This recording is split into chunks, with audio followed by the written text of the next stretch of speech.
10ನೇ ತರಗತಿ ಹಾಗೂ PUC ಪಾಸಾಗಿರುವ ಅಭ್ಯರ್ಥಿಗಳಿಂದ ಆಡಳಿತ ತರಬೇತಿ ಸಂಸ್ಥೆ ಮೈಸೂರಿನಲ್ಲಿ ಅಗತ್ಯವಿರುವ ಹುದ್ದೆಗಳಿಗೆ ಅರ್ಜಿಯನ್ನು ಆಹ್ವಾನಿಸಲಾಗಿದ್ದು, ಅರ್ಹ ಅಭ್ಯರ್ಥಿಗಳು ಆನ್ಲೈನ್ ಮೂಲಕವಾಗಿ ಅರ್ಜಿಯನ್ನು ಸಲ್ಲಿಸಬಹುದಾಗಿದೆ.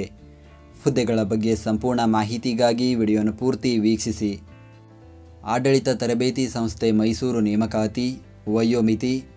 ಅರ್ಜಿ ಸಲ್ಲಿಸಲು ನಿಗದಿಪಡಿಸಿದ ಕೊನೆಯ ದಿನಾಂಕಕ್ಕೆ ಅಭ್ಯರ್ಥಿಗಳು ಕನಿಷ್ಠ 18 ವರ್ಷ ಪೂರೈಸಿರಬೇಕು ಹಾಗೂ ಗರಿಷ್ಠ 40 ವರ್ಷ ಮೀರಿರಬಾರದು. ವೇತನ: ಬೆರಳಚ್ಚುಗಾರರು ಹುದ್ದೆಗೆ ಮಾಸಿಕ ರೂಪಾಯಿ 21,400 ರಿಂದ 42,000. ಗ್ರೂಪ್ ಡಿ ಹುದ್ದೆಗೆ ಮಾಸಿಕ ರೂಪಾಯಿ 17,000 ದಿಂದ 28,950 ಶ್ರೇಣಿಯಲ್ಲಿ ವೇತನ ನೀಡಲಾಗುತ್ತದೆ. ಆಯ್ಕೆ ವಿಧಾನ: ಬೆರಳಚ್ಚುಗಾರ ಹುದ್ದೆಗೆ ಅರ್ಹತಾದಾಯಕ ಪರೀಕ್ಷೆಗಳಲ್ಲಿ ಪಡೆದಿರುವ ಶೇಕಡಾವಾರು ಅಂಕಗಳ ಆಧಾರದ ಮೇಲೆ ಕೌಶಲ್ಯ ಪರೀಕ್ಷೆ ನಡೆಸಿ ಹುದ್ದೆಗಳಿಗೆ ನೇಮಕ ಮಾಡಲಾಗುವುದು. ಗ್ರೂಪ್ ಡಿ ಹುದ್ದೆಗೆ ಅರ್ಹತಾದಾಯಕ ಪರೀಕ್ಷೆಯಲ್ಲಿ ಪಡೆದಿರುವ ಅಂಕಗಳ ಆಧಾರದ ಮೇಲೆ ಆಯ್ಕೆ ಮಾಡಲಾಗುವುದು. ಅರ್ಜಿ ಶುಲ್ಕ: ಯಾವುದೇ ಅರ್ಜಿ ಶುಲ್ಕ ಇರುವುದಿಲ್ಲ. ಅರ್ಜಿ ಸಲ್ಲಿಸುವ ವಿಧಾನ: ಅರ್ಜಿ ಸಲ್ಲಿಸಲು ಬಯಸುವ ಅಭ್ಯರ್ಥಿಗಳು ಸಂಸ್ಥೆಯ ಅಧಿಕೃತ ವೆಬ್ಸೈಟ್ ವಿಳಾಸಕ್ಕೆ ಭೇಟಿ ನೀಡಿ ಆನ್ಲೈನ್ ಮುಖಾಂತರ ಅರ್ಜಿಯನ್ನು ಸಲ್ಲಿಸಬೇಕು. ಅರ್ಜಿ ಸಲ್ಲಿಕೆಯ ಲಿಂಕನ್ನು ಈ ವಿಡಿಯೋದ ಡಿಸ್ಕ್ರಿಪ್ಷನ್ನಲ್ಲಿ ನೀಡಲಾಗಿದೆ.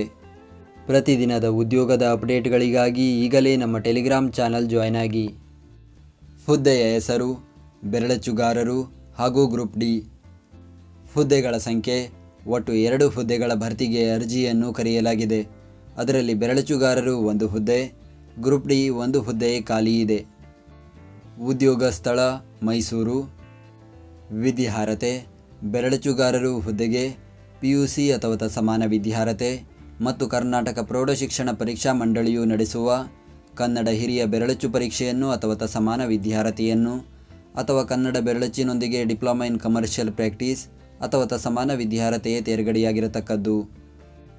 ಗ್ರೂಪ್ ಡಿ ಹುದ್ದೆಗೆ SSLC ಅಥವಾ ತತ್ಸಮಾನ ಪರೀಕ್ಷೆಯನ್ನು ತೇರ್ಗಡೆಯಾಗಿರತಕ್ಕದ್ದು. ಅರ್ಜಿ ಸಲ್ಲಿಸುವ ದಿನಾಂಕ: ಅರ್ಜಿಯನ್ನು ಸಲ್ಲಿಸಲು ಪ್ರಾರಂಭದ ದಿನಾಂಕ 16 ಜನವರಿ 2024. ಅರ್ಜಿಯನ್ನು ಸಲ್ಲಿಸಲು ಕೊನೆಯ ದಿನಾಂಕ 15 ಫೆಬ್ರವರಿ 2024. ನಾವು ನೀಡಿದ ಈ ಉದ್ಯೋಗ ಮಾಹಿತಿ ನಿಮಗೆ ಇಷ್ಟವಾಗಿದ್ದರೆ ನಮ್ಮ ವಿಡಿಯೋಗೊಂದು ಲೈಕ್ ನೀಡಿ ಹಾಗೂ ಈ ವಿಡಿಯೋವನ್ನು ನಿಮ್ಮ ಸ್ನೇಹಿತರಿಗೆ ಶೇರ್ ಮಾಡಿ.